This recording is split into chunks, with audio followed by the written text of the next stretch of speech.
God. That's the kind of pastor's way. Or a Methodist church going in, or a Lutheran church going with a Muslim congregation to worship. How can you worship with the enemy? Is that true repentance? I don't think so. 1 Samuel says he would intercede for the people, underscore the important principle. There would be no real lasting work of God revival without the genuine working of intercessory prayer by and on behalf of God's people. More pastors need to pray for their congregations, for their people. You know, sometimes within the congregation, people get more upset because the pastor doesn't visit. Did you ever think maybe the pastor's sitting in his office and praying for you?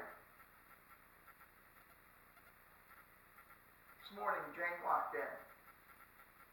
And I said, Jane, you know, I thought about you the other day, actually a couple of days, and I talked about her last night, and I spent time in prayer for her. Might not be in her home, but I've been praying for her. Might not be in your homes, but who doesn't say I'm not sitting in my study? My wife knows just every Saturday morning, from about 6 o'clock to about 1 o'clock, I'm in my study.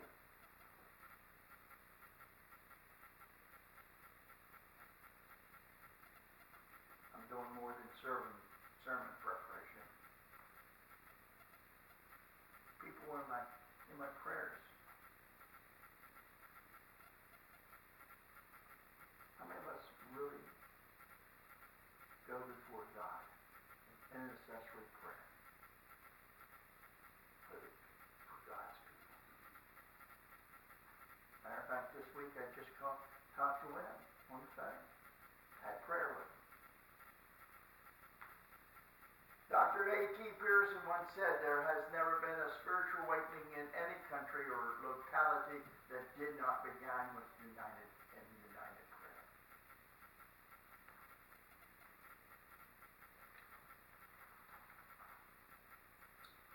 In 1857, a Christian businessman named Jeremiah Lampert started a prayer meeting in an upper room in a Dutch Reformed church in Manhattan. In response to his advertisement, only 6 people out of the population of 1 million showed up. But the following week, there were 14, then 23.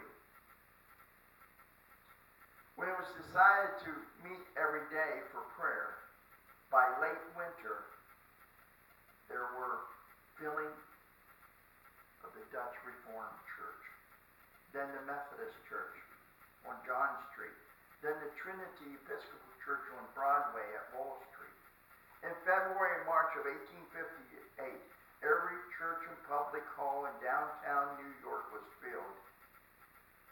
Harns Greedy, the famous editor, sent a report with horse and buggy racing around the prayer meetings to see how many men were praying in 1 hour.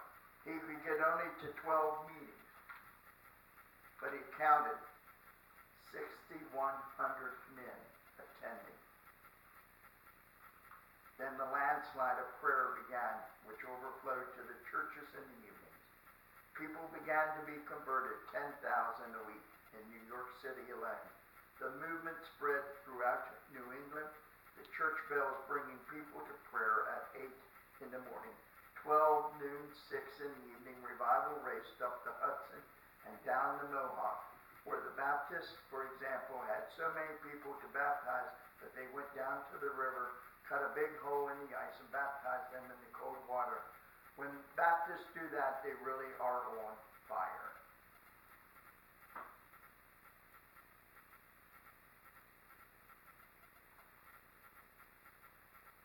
Samuel prayed. They drew water, poured it out on the Lord, before the Lord. The event is unique. The significance of it was just that as the waters poured out on the ground, could not be collected again. They poured their